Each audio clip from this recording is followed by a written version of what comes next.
సంస్కృత పాఠాలకు స్వాగతం. అభ్యాసం అంటే ఎక్సర్సైజ్లు. వాక్యాలను మళ్ళీ మళ్ళీ స్మరిస్తూ ఉంటే వాక్య రచన మనసులో దృఢమవుతుంది.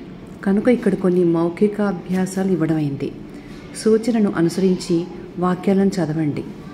ఈ క్రింది వాక్యాల్లోని ఏకవచనాలను బహువచనాలుగా, బహువచనాలను ఏకవచనాలుగా మార్చి చదవండి. ఉదాహరణ: త్వం పఠసి అంటే నువ్వు చదువుతున్నావు. దానికి బహువచనంలో రాయాలి యూయం పఠథ. యూయం అంటే మీరు, పఠథ అంటే చదువుతున్నారు. త్వం పఠసి అంటే నువ్వు చదువుతున్నావు. యూయం పఠతి పఠథ, యూయం పఠథ అంటే మీరు చదువుతున్నారు. అట్లాగే యూయం పిబథ, ఇది క్వశ్చన్, అంటే మీరు తాగుతున్నారు. యూయం పిబథ అనేది బహువచనం, మీరు తాగుతున్నారు. దాన్ని మనం ఏకవచనంలో మారుస్తున్నాం. త్వం పిబసి, నీవు తాగుతున్నావు. అంటే బహువచనం ఇస్తే ఏకవచనం రాస్తున్నాం, ఏకవచనం ఇస్తే బహువచనం రాస్తున్నాం. ఇప్పుడు ఇంకొకటి, ఇది కూడా నేను అనేది చెప్తున్నాడు. నాకు ఇష్టం అని చెప్పడానికి అహం ఇచ్చామి. దీన్ని ప్లూరల్ నెంబర్లో మాకు ఇష్టం, మేము అనేది ప్లూరల్ నెంబర్.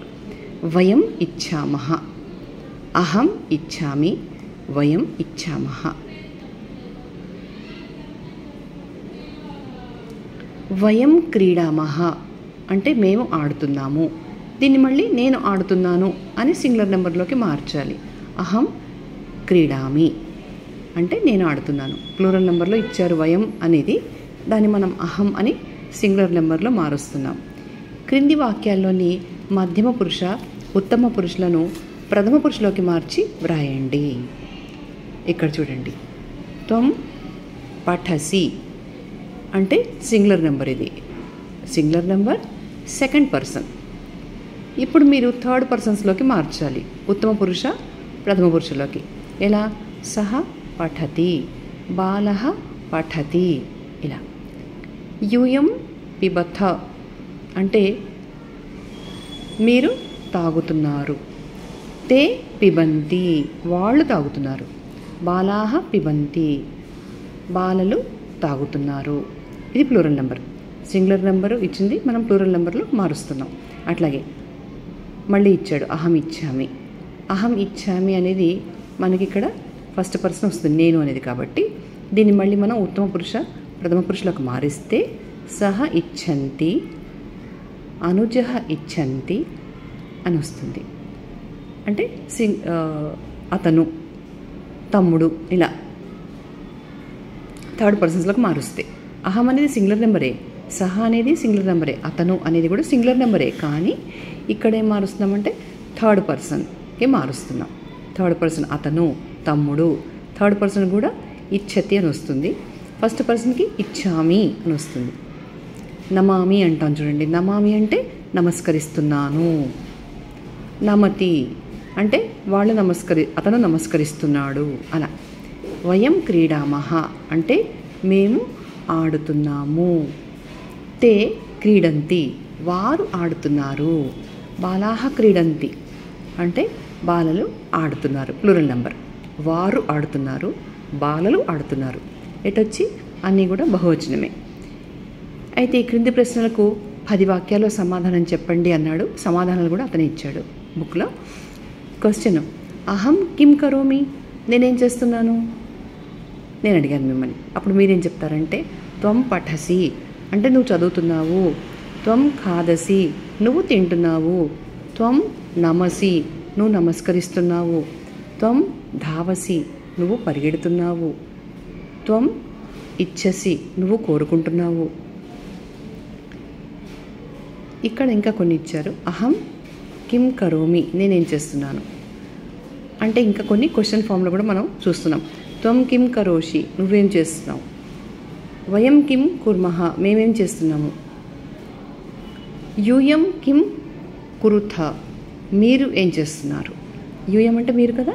ఇలా మనం క్వశ్చన్ అన్నీ కూడా నేర్చుకుంటున్నాం అనమాట. ఇంకా విశేషం క్రియ అనేది ఎలా ఉంటుంది. క్రియాపదాలు అన్ని కాలాల్లోనూ ప్రథమ పురుష, మధ్యమ పురుష, ఉత్తమ పురుష అని 3 పురుషుల్లో ఉంటాయి. అవి 3 కూడా ప్రథమ పురుష, ఉత్తమ పురుష, మధ్యమ పురుష అనమాట. First person, second person, third person.